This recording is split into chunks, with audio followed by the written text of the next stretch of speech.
Every Girl You've Ever Loved and Walk of Fame, a lot of people have been talking about how they're longer than they need to be for a song. I think even what she could have been going for here is like, it's healing for the moments that you're listening to it because you can just be immersed in that. A lot of this record, and not in a bad way, a lot of this record isn't super supported by the lyricism. This is an album that's like more focused, I feel like, on the production of it. I agree with you.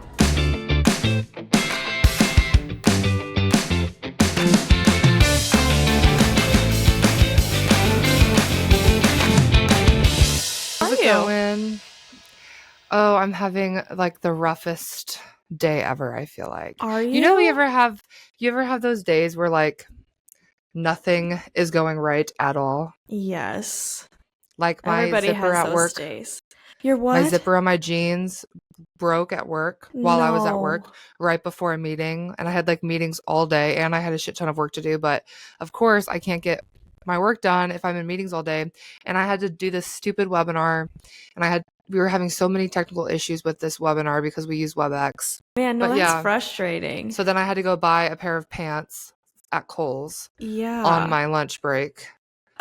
And then I didn't get to eat lunch until like 3 p.m. Oh my God. And I fast in the morning, so like I don't eat breakfast. Yeah, so that was the first time you ate, was 3 p.m. today. Yeah. Oh my God. Yeah. Aww. And then I had all this, and then my freaking pants. I mean, they were just like an old pair of jeans, but they were American Eagle. What the hell? So if you're thinking about, I've never had a problem with mine. They just like randomly like broke, but I've worn them into the ground. So how's your day going? It was good. Today, I mean, it's like a slow week at work, which is nice, like to catch up on things, but because it's slow, like I want to move slow and I don't want to catch up on things. Yeah, I feel that. But I also had like a few meetings and phone calls that put me back today. And one right at the end of my day that I wasn't ready for, to talk about things that went wrong. Yeah. So that was a great way to end the day, but it's fine. Oh my God, I know. But what's really nice is if you listening are also having not the best day, or you're having like a good day but you want to have a better day, we're here to talk Miley to you, and we're here to cheer you up. It's true. I mean, I was just looking forward to this the whole day, so. Yeah, this is when I get to like throw away every other worry and I can focus on Miley Cyrus. Yeah. Like, and who else gets to say that? Scheduled time to hang out with my bestie, so. True. Mm-hmm. Yeah, we put it in the calendar. It's true. True. But also this week is a very special week because it's the 4th of July this Friday. It's 4th of July. I'm ready to pop these firecrackers. Don't pop them on me. What the police say? The police right there. And Party in the USA has re-entered into the iTunes US charts.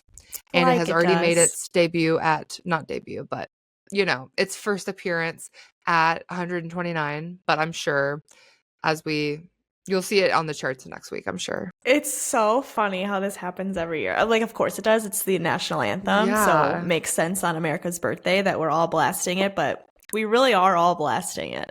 The national anthem, make sure to stream it this Friday, but I will be. Let's get it up there. I will be, yeah. Yeah, let's get it up there. It's definitely more fun, more comedy than the OG national anthem. Yeah, no, I'm glad that we changed it to this. It was definitely like, let's move on with the times, right? Yeah.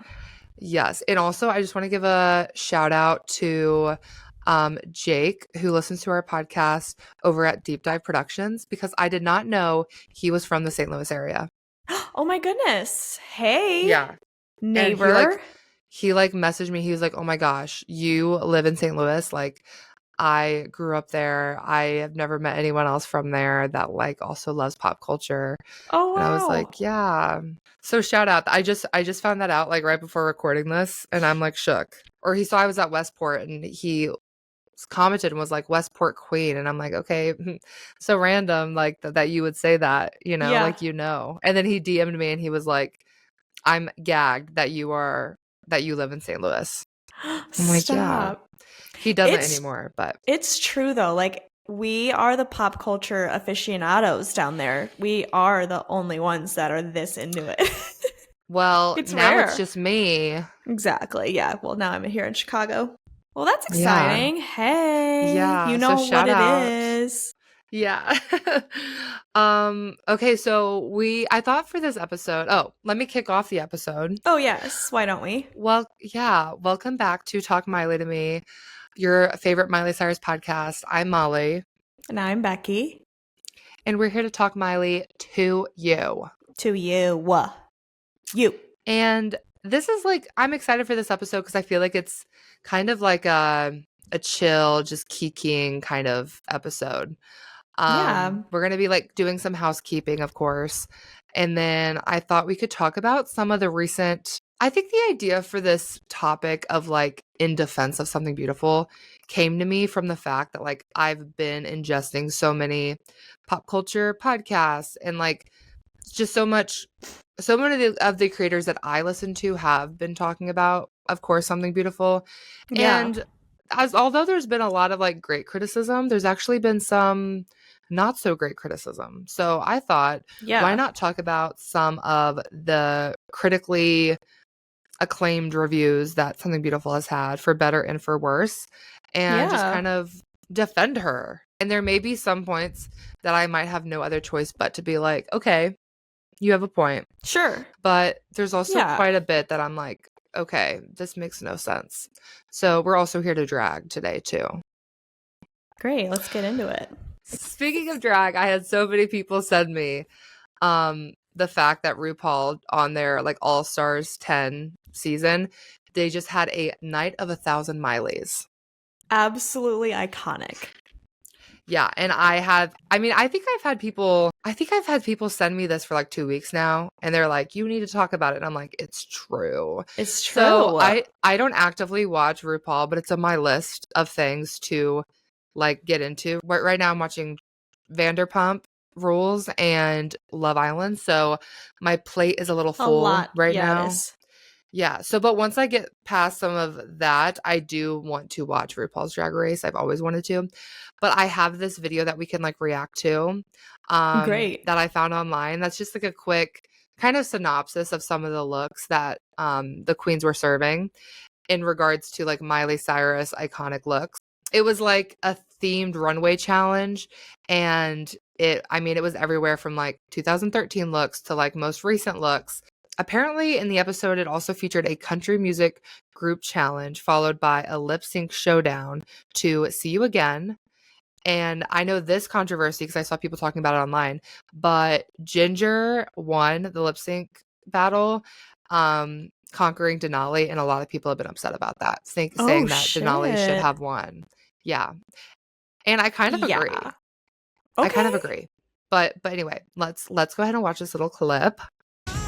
Let's go, everyone. Category is Night of 1,000 Mileys. Oh. Up first. Back to ask the Betty to be reserved. Okay. And regal. So I like the this face dress and the and hair. design. I thought she quit the crystal. Yeah, for me, the face and the But hair this hair are is sickening. The all- outfit, I just did not looking like at that the one. Chandelier costuming. skirt. Went from a wrecking ball to Listen, a she chandelier. Yeah, but succeeds it's in her good. different type of dress. Up next is Bob Okay. Mackie. I mean, she looks good. It's simple. That but looks like the cute. actual dress. I'm gonna give you. Thank Yeah, you, it's a Grammy. Bob I know, Mackie right? replica. It I'm looks giving cute. you I legs, think I give she's you giving what body, it was meant to hair. give with That the is the theme. Grammys look. Okay. And I the like hair. This is Denali. She dragged My up look is Miley's sickening. look Very is what I want to maximalist. see. 'Cause if Yeah, you can't I fake think it, Dragged Denali's did a up. good Yeah. job. It was a very camp take on it. Up next, As an activist, I and mean, she's a advocate for queen, baby. LGBTI She plus looks community. great. I adore Finding seeing Yeah, the look at dress. this. The I don't even actual know yet. outfit was constructed really good. The hair, the whole thing is great. That one too Okay. looks just like the original. Yeah, no, so that was just a few of them. I think there were more. But yeah, so I still have that on my list to watch. I'm definitely someone that also No, always have mine too.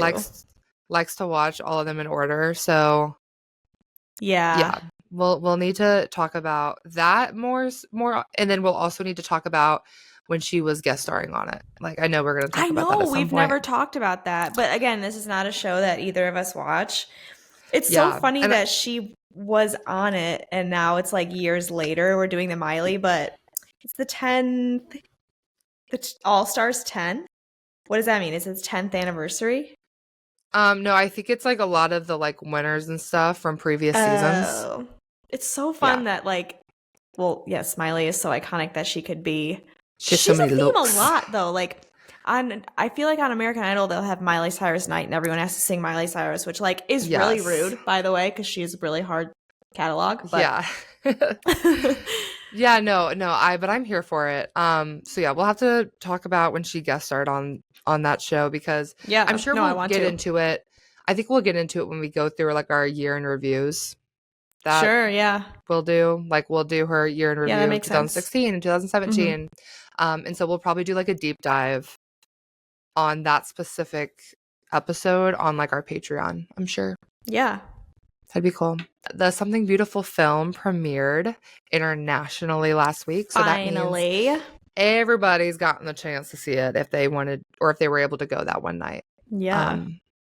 I feel like the international fans cheered way more, just went way harder. Yeah, we're so boring. We're telling you to stream Part of the USA, yet maybe you shouldn't. Yeah, I know. And it also, I felt like, got more hype on what I saw on TikTok than what I saw when it aired here in America. But I'll never get over it. I'll never forgive myself for not cheering during Prelude, because I just feel like that would have opened the gates for everyone else to do it. But my whole theater, there was like no one in my theater and nobody was saying anything or clapping. Oh my God. And it's like, I was sober, so I didn't. I mean, my friend Taylor and I, we like kikied in our seats, but of course. Yeah, it's not like there was a lot of people there anyway. My theater, it had 2 showings in the actual build. Like it had 2 theaters. So no, we had that too. We had a 7 o'clock and a 7:05. Oh, you did? Yeah, that's I think how ours was too. Which is so random. I feel like they definitely could have fit everyone in one. Yeah, but they're probably hoping for more. But same. It's coming out on Disney Plus and Hulu in just about 2 weeks here in America, and then at the end of the month internationally. Yeah. That's exciting. So excited. I can't wait to watch it again and again and again. Yeah. I was like, we need to see each other. Next time we see each other, we'll just be like playing that. I feel like. And then when that ends, we'll probably turn on the Bangers tour. And then when that ends, we'll probably turn on the Best of Both Worlds tour. And we could turn on the Wonderworld tour. We could turn on her performance at Rock in Rio in 2010. We could just have a marathon. The other night. We actually could. There's so many of her like full-length concerts marathon that are uploaded to YouTube. There's a lot. That's the perfect date. That's my perfect date. What's the TikTok sound right now? Oh, from Love Island, which I'm enthralled in that show too. I love trash reality TV. Well, probably just you're not going to be part of it because there's like so many episodes out, girl. No, you could never catch up. No, I can't catch up. Well, I'm just too far. They release an episode every day besides Wednesday. It's like Big Brother kind of. It's like, but it's like kind of live in the moment. Yeah. No, every this day besides is me Wednesday. Finding that out. I never knew that. I thought it was once a week, like The Bachelor. No, it's Monday, Tuesday, Thursday, Friday. Who has time for that? I know, I don't, and I'm like barely hanging on. Like I have been behind the whole season. Oh shit! By like at least a few episodes, if not more. So, but it is so funny and interesting. Like Colton and I definitely love it. I know. I mean, I know that it would just like fully engross me if I started, but for some reason, I just really don't want to. I mean, you don't really watch TV or anything. I don't. I really don't. I thought I was bad with movies and TV, like, because I'm not really. I'm like, I force myself to get into like popular TV shows because I want to be part of the conversation. That is really the true root of it. But as far as like movies go, I'm really bad about keeping up with like all of those. But you're really like, you don't do any of that. No, I don't care at all. What do you watch that I'm like, girl, why are you watching that? Oh, the NFL.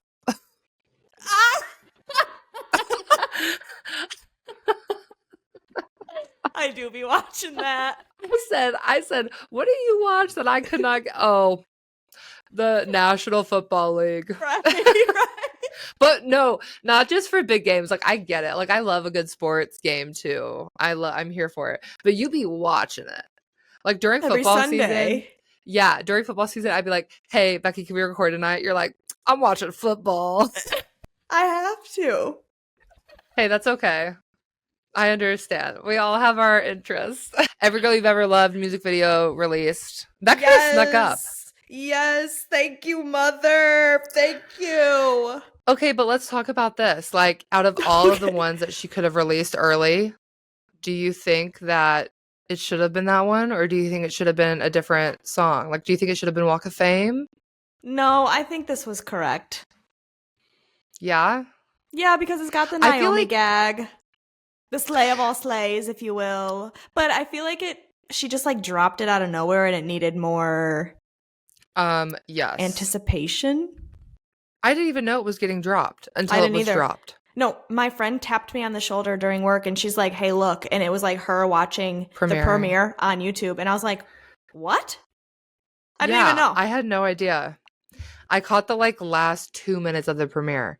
It snuck up and it was at like noon Central Daylight Time on a Monday. Yeah. Yesterday, right? Yes. But at noon. Usually it's like 10 or 11, right? 10, yeah. Very, Central very Daylight Time. strange. So that was kind of surprising, but also like was not complaining. I loved it. I love that I was able to watch it again. Did you see Naomi posted a YouTube video of like the behind the scenes of her shooting with Miley? I didn't. Okay, well that's your homework, and Okay, I heard. that's your homework, listeners, if you haven't watched it yet. But Naomi posted like a YouTube video of her like behind the scenes recording the song and then also being at the music video. And she said in her behind the scenes footage, she said, quote, "I said I wasn't going to do any more music videos, but how could I say no to Miley Cyrus?" I said I wasn't going to do any more music videos, but how could I say no to Miley Cyrus? No, but I loved it. I mean, yeah, I love that song. That song just continues to grow on me more and more. I know. It's too good. I was showing Colton, my boyfriend, the music video, and I was like freaking out. And he's like, I mean, to me, it just looks like they're just like standing, like looking pretty and like posing. And I'm like, yeah, that's why it's sickening. Yeah. But I'm like, he doesn't get it. He's like, how you feel about that kind of stuff is how I feel about anime. Okay. That's Yeah. all right. So I'm like, I understand. Remember, I just wish so badly that I could view it for the first time again, because the moment where we see them both stand next to each other, hit that pose, and then start strutting, I remember having to grab onto you for support. And I feel like we didn't appreciate it in the moment. No, I definitely did. But enough. I couldn't appreciate the song enough because, again, I couldn't hear the lyrics. That was part of it. I mean. But I knew what I was seeing was absolutely sickening. Yeah, I just feel like I was so... Also, like, I know we talk about this all the time, but, like, how I feel about Golden Burning Sun now is actually insane if I think about how I felt the moment I first heard it. I know. Now it's, like, one of my favorite songs she's ever released. And when I first heard it, I was so taken aback that it didn't sound like the demo, which I want to say now, I want to clear the air that I'm so happy it does not sound like the demo. Yes. It's so much better. No, it's so better. Like, I was truly brainwashed, delusional. It's okay. I don't know what was wrong with me. As long as you're here now, yeah. Yeah, no, I just look back sometimes and I'm like, I was like kind of upset about how the new GBS sounded compared to the demo. That it's like, it's insane to me when I think about it because of how often I listen to Golden Burning Sun. Same. And how much I like love it. There are so many times that's like where I begin now. Is that Golden Burning Sun. Yep. And it's also the song that gets stuck in my head, I would say, the most frequently, just like out of nowhere. Yeah. I feel like it's gonna be this album's like Angels Like You. Where yes. Like the GP's really eating it up. We've got to know about this. We've got to let them know. Well, the ones that do know have been eating it up because I think it's actually been like having pretty high streams as a non-single. And I think I brought this up before, but if I'm pitching this album to a local, I'll be like, I think you'll like Golden Burning Sun. So No, I agree. Yeah, I really like that. Oh, so Walk of Fame, I felt like after the international film release, all I saw everywhere on TikTok was Walk of Fame footage. didn't I say it? Yeah, that's They why were going to eat it up like the Dance of the Summer, but they did not do this after in the America. No, I agree. But that's what made me like surprised. I was like, okay, if they have an edit for the song itself, like a shorter version of the song, I'm surprised they didn't push that out to radio, because what's the point Wait of a the minute, edit? you're right. We haven't gotten that. Yeah, and I wonder if they did that, would they do, I mean, they probably wouldn't do this, but would they do a shortened music video too? I'm sure. I feel like the length, even though I love the length of Walk of Fame, because it's just longer of a time for us to like jam out to it, I do think like commercially it hurts it a little bit. Yeah. Which I thought, wow, that's so good of them to do the edit, because that's perfect. Because I will say, so as we get into some of this like criticism, one of the big things of critical review I've heard about this album is For Every Girl You've Ever Loved and Walk of Fame. A lot of people have been talking about how they're longer than they need to be for a song. Of course, I don't agree with that, but I see where people are coming from, like from a GP perspective. I don't know. What do you think about that? I feel like all songs are similar length for a reason, and whether that's just really what people think a song should be, or if it's because of our streaming or our attention spans or what.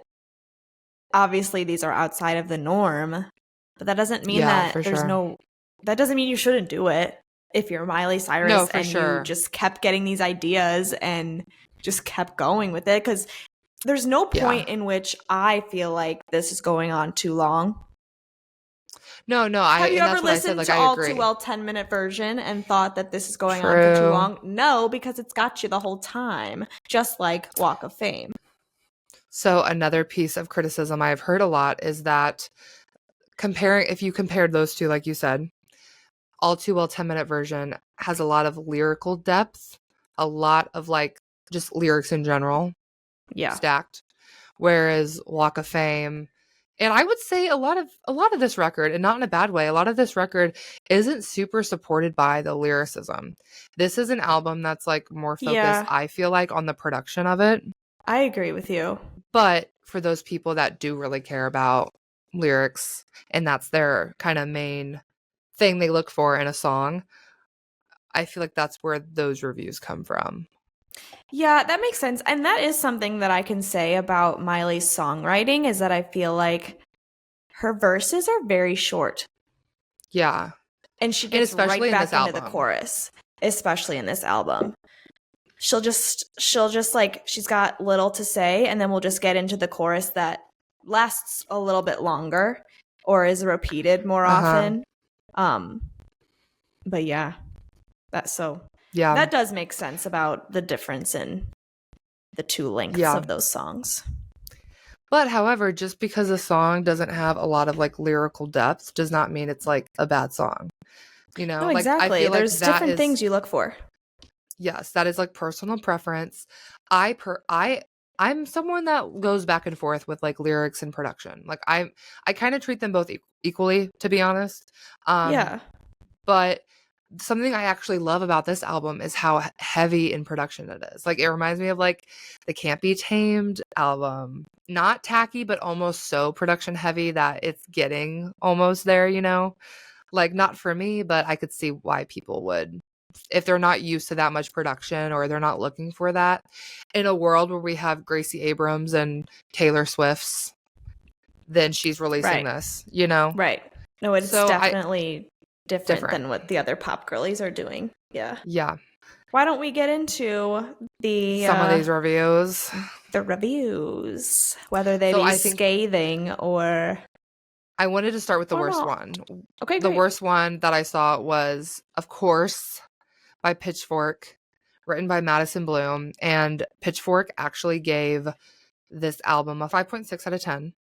5.6 out of 10. And Pitchfork has always been a little hateful rats to Miley.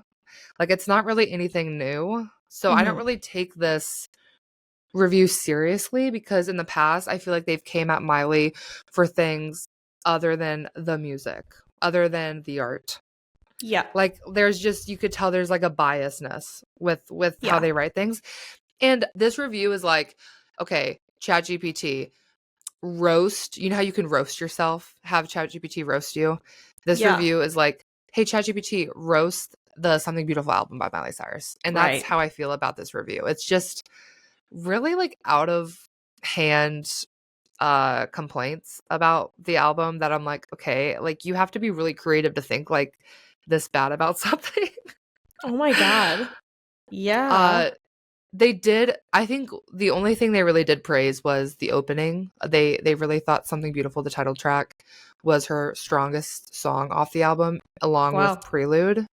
But the rest of the album, they said, was directionless, lyrically incoherent, relying on dated styles like disco pop, soft rock, and functioning more as style or signal than substance. You're going to get a kick out of this, but it labels tracks like Easy Lover, Walk of Fame, and Every Girl You've Ever Loved as weak or atrocious due to cliches, overused drag diva vocabulary, and marketing-driven elements. Okay, so that was a lot to unpack. First, just because it's coming top of mind, maybe because we just watched RuPaul's Drag Race. But the like drag diva component of this album, I mean, she has said that it's like her gayest album ever.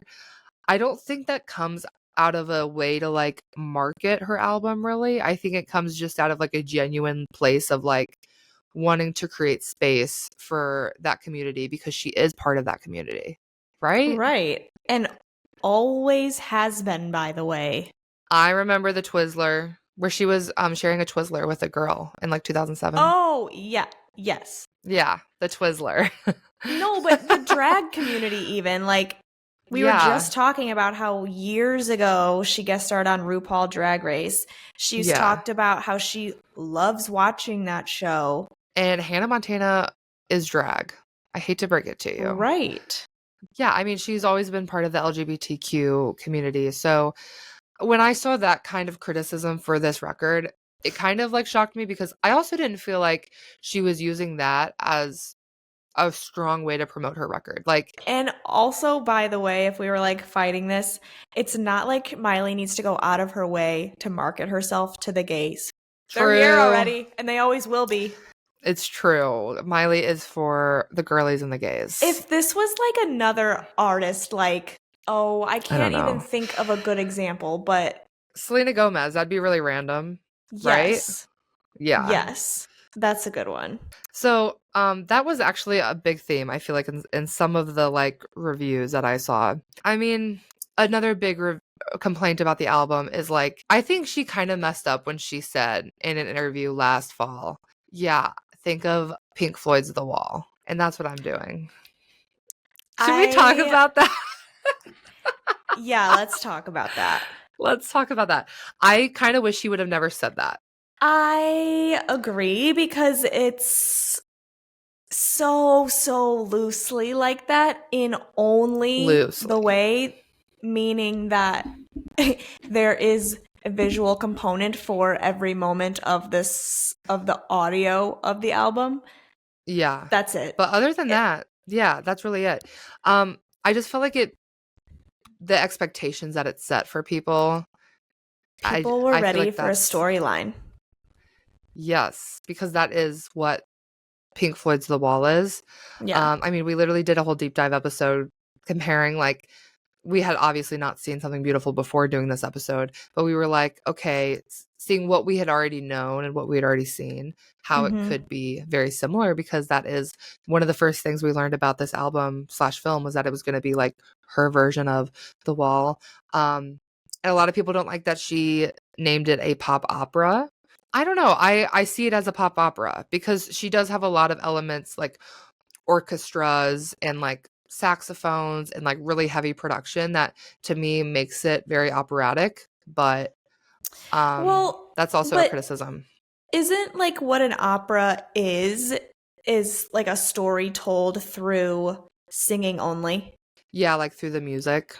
It's like the difference between like what you would call a musical and an opera is that there is no like spoken dialogue in an opera. It's all singing. So I can see how that could be a criticism too, because I mean, it's like the album flows like any would when you listen to it top to bottom, but I suppose you could argue that it's not one long story. She's singing about multiple lovers. She's singing about multiple scenarios. I can see that.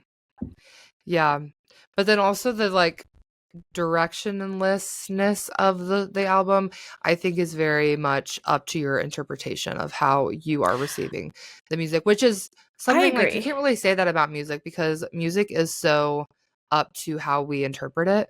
Like the way you interpret a song could be completely different than from what I do. So that kind of criticism, I'm like, okay, well, that just seems like a personal thing. Like that seems like something that you think, but like someone could be listening to this album and like, okay, I see how this all tells a story. Because in their head when they're listening to it, they're coming up with a story as they're listening to it.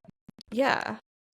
I feel like I can follow what if there was a character singing all these songs. I feel like I could follow what they were doing. Or hell, Miley is the character, right? And I know where she's taking these songs from. I feel like I can point them into pieces of her life and like it is a journey, it is a story to me. Yeah. But I could also, I mean, it's your interpretation. If you're not gonna get that, you're not gonna get that.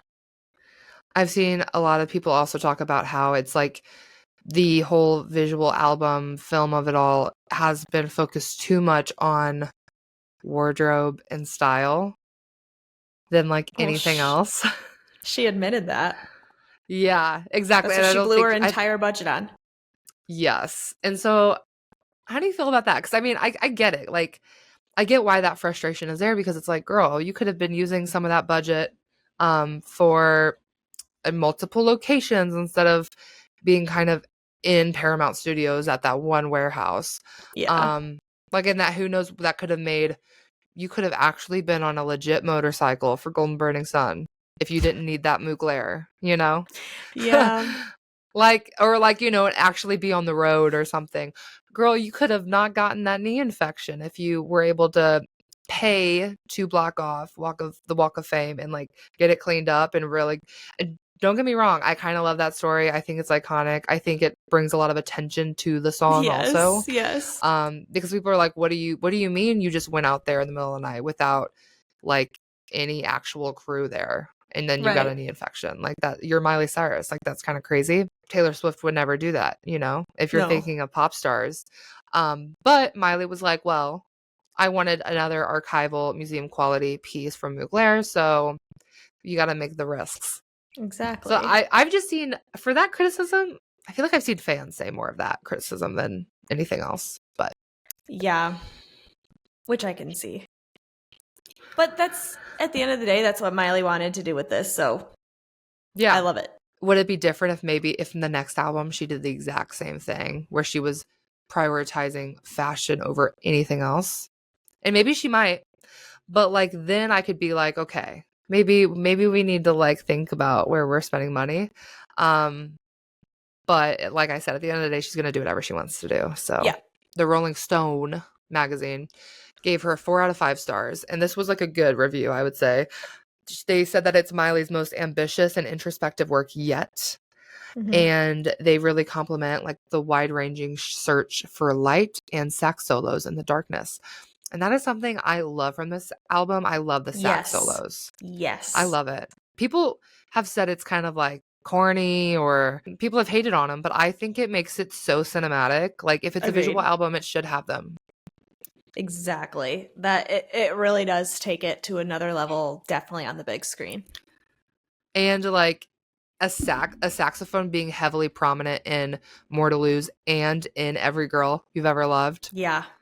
So good. The Guardian, these rats, gave this album 3 out of 5 stars. And they talk about how Miley does position this concept album as healing, but the album and the film fall short of those grand ambitions. you know, kind of talking back to like the pop opera of it all. They were Mm-hmm. they were also criticizing that, but I think disregarding the fact that it's healing, like that it's not healing or it is healing, like that also comes down to like personal preference. Like Yeah. it's music. So like for you it could be healing, for me it could not be, and I just like it. Some people do use music as healing. So it's dramatic, but like also some people do Yeah.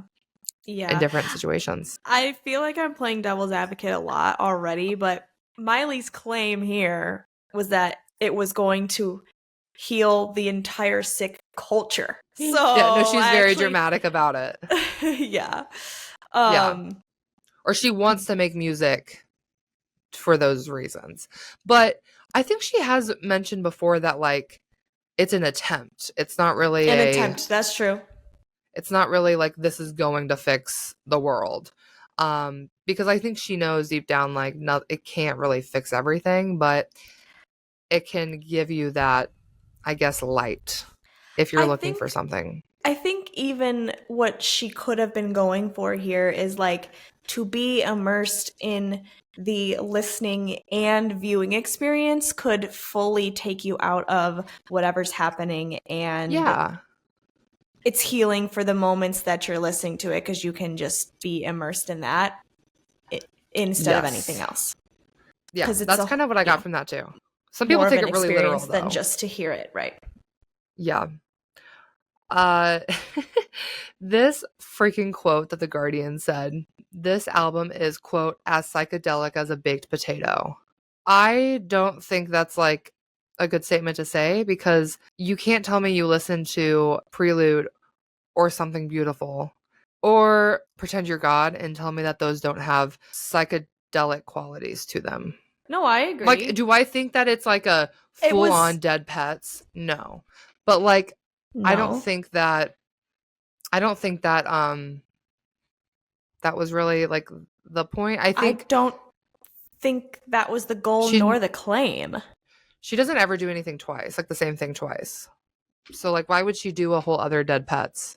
Also, I don't think that she ever said that this was supposed to be psychedelic. I think she said it was experimental, which people then took to compare to Dead Pets, but Miley never said it was the same as Dead Pets. Yep, exactly. Yeah, that's true. Variety had a great review applauding Something Beautiful as a bold genre blending return to Miley's roots, mixing pop, rock, electronic, disco, and funk while showcasing her continued elevation as an artist. It also claims that the album can stand alone without the film. Most critics and fans have said that the visual component of it is needed. What do you think? Do you think that, I mean, I already know my answer, but I'm intrigued to hear your thoughts on this debate, because I see a lot of people online say it's very necessary to watch the visual component while listening to the album for the first time. Other people have said, like, it can stand alone by itself. You don't really need to do that. What are your thoughts? I definitely think, and when I listen to it just in my car, I do think about the elements of it that you do need to see it. Like, for instance, in Prelude, the clicking. The clicking makes absolutely no sense if you're just listening to it. The motorcycle sound in Golden Burning Sun. Yeah. You know, the interludes, do those get more exciting with the visual? Yes, of course. Yes. Those are, however, like, to me, those are needed. Yeah. I do think, though, that this album is very strong standing alone as just an audio experience. So as I've like sat with the album a bit more, and I've seen this criticism too come through about Easy Lover being in between the two only interludes on the album. And I've seen people complain about this. And it's made me wonder, like, okay, so where would I put these interludes? Like, if I were able to choose where the interludes would be, I would probably, instead of sandwiching Easy Lover, I would do interlude 1 before Easy Lover, and then it would be Easy Lover, then Golden Burning Sun, then I would do interlude 2 to then go into Walk of Fame. If I had to pick how I would do it, that's what I would have done. I would have had those two songs sandwiched in between the interludes rather than only Easy Lover. I think I would have thought this. Yeah, I would have said the same thing. Yeah. I'm actually just now forgetting about like the acts. Where does Act 2 start? I know, because people have said before, like, that Act 2 is right after More to Lose, right? Because then it goes I into thought so because that's the what she interlude one. released online. But then I've seen that her Act 3 is the deluxe. I've seen people say that. But I'm also like you. I'm kind of confused on. Because she posted this as Act 1 and then like never posted Act 2 or anything really about it. And I can't remember now if it says anything like that in the film. I feel like she probably is waiting to put Act 2 out until the film is on streaming or something. Yeah, which I don't makes know. sense. Yeah. Because for Act 1, she had already released all those music videos that were included. Yeah. But I swore the first time we watched it, it would say like Act 2 and Act 3 on the screen, but I can't remember seeing that the second time. Yeah. I think it did. But I actually don't remember seeing an Act 3. Though if you've watched my Patreon, you probably know that. Why would I remember that? I mean, it's a steal over there. You pay $5 a month, you get something new every week from us that's exclusive, and you get to see Becky drunk. Like rambling about something beautiful. So I mean, yeah. I felt like I was really getting my bag just from editing it, to be honest. Oh my God. I was like, wow.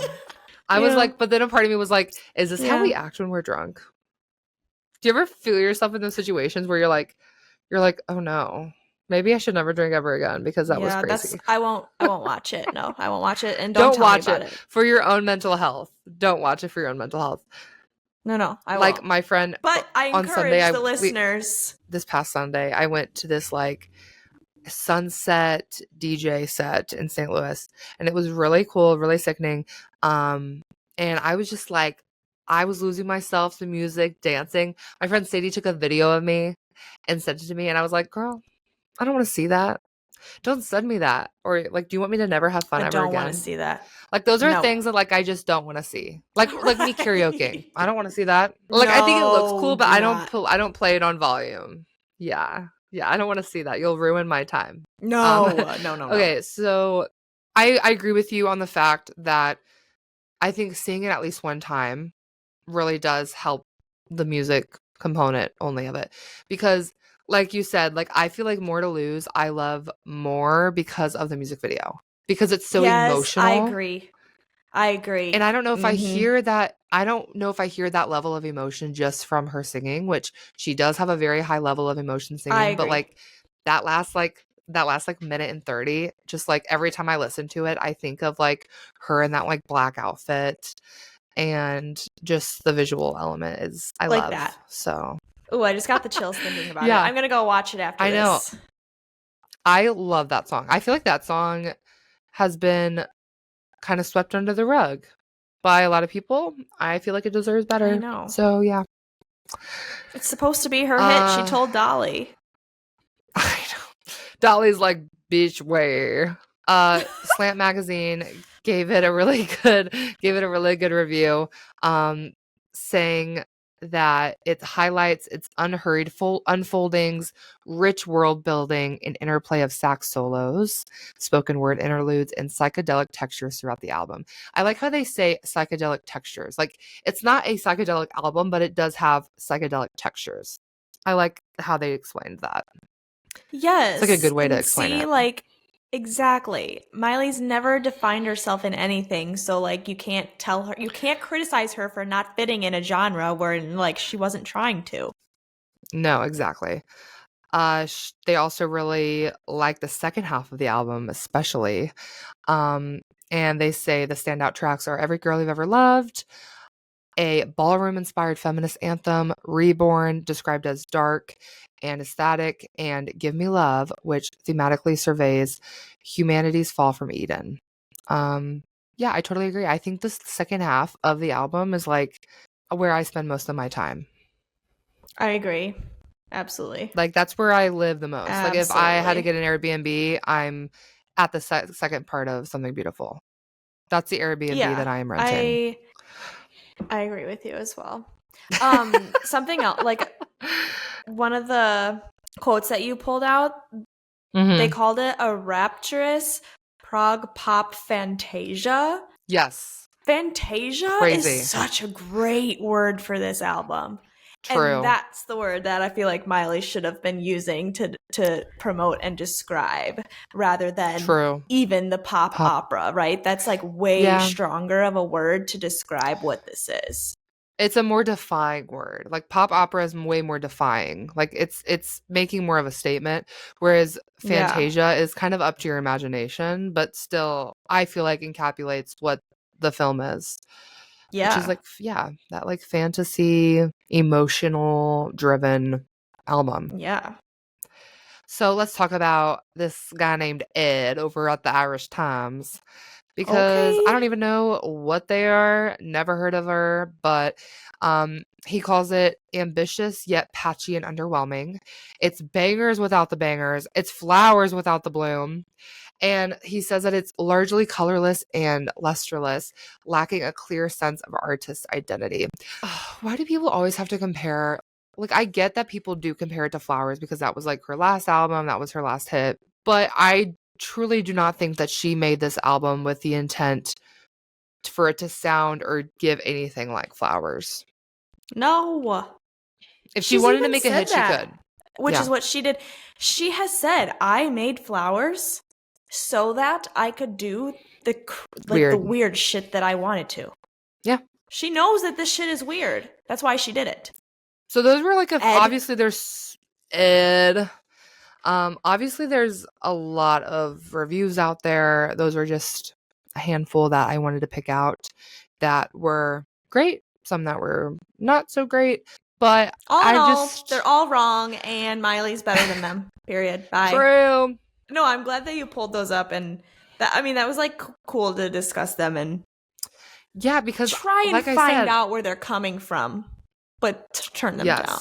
And I even kind of like slid in some of what I've heard the GP say too, because as I was listening to this podcast, like last week or over the weekend, I think I was going for a walk, and they were comparing Addison's new record to Miley's new record, because apples and oranges. But Addison, I do want to talk about this actually. Addison is obviously outselling Miley's new album. Here is my thoughts on that. As someone that I love both of their albums, I listen to both of them. I do listen to Something Beautiful more. Obviously, I'm a little biased, but I do love both of their albums. But what I've learned is like the focus, I feel, is always going to be on like the new up and coming person. Yeah. Yes. If it's your debut album, it's way easier for you to get better reviews and feedback because they don't have anything else to compare it to. Not really. They don't have anything to compare it to. They don't have your past like mistakes that people hold on to when they think of Miley Cyrus. People have been like, how is Sabrina's new song doing so good? I'm like, the GP loves like the new thing. They do. It's very she's the thing right now. It's very hard. Yes, she's the thing right now. Chappell Roan, which she still is the thing, but like a year or two ago where she was really popping off, she was the thing. Charlie XCX, like, I feel like these pop stars all have like their moments, and it's not going to be all the time. Like, there's going to be, I love Sabrina Carpenter, but there will be a moment in her career, there will be a future moment where she's not at the top of the game that she is now. And that's okay. Like, the GP, people can get overexposed. You honestly don't want to be like Taylor Swift sometimes gets overexposed. And that's a big criticism of her, and why sometimes she does fall into these patterns of the GP not liking her, whether that's fair or not. But like, there is such a thing as overexposed. And I don't mind that Something Beautiful isn't doing super commercially well, because I don't think that was the intent. I think it was more so for her and for like her fans. Exactly. Yeah. I'm happy with it. I know that a lot of the fan base is happy with it. I know that she's really happy and proud of it. So like, that's what we're here to do. And you know, here we are. I love it. So it's for me. True. Period. On Patreon this week, if you want to join us over there, that's what we're about to do. We're going to be talking about Miles to Go a bit more. Miley's autobiography book that she wrote when she was 15, 16 years old. We've been getting through it. Yeah, we've been getting through it. We don't like to do too much at one time because we don't want to feel rushed. So anyway, if you want to join us over there, you can do that. Make sure to leave us a comment. What do you think about some of the topic? We got into some hot topics with the album, I feel. Something's going to generate some thoughts. I know that you guys are thinking about when listening. So let us know your opinions on some of these reviews. What is your what would you criticize about the album? We talked a little bit about that. It's healthy to have some criticism. Yeah, exactly. You have to. It's healthy. Well, have a great rest of your week, guys. We will catch you on another episode soon. Love you so much. Bye. Love you so much. Bye.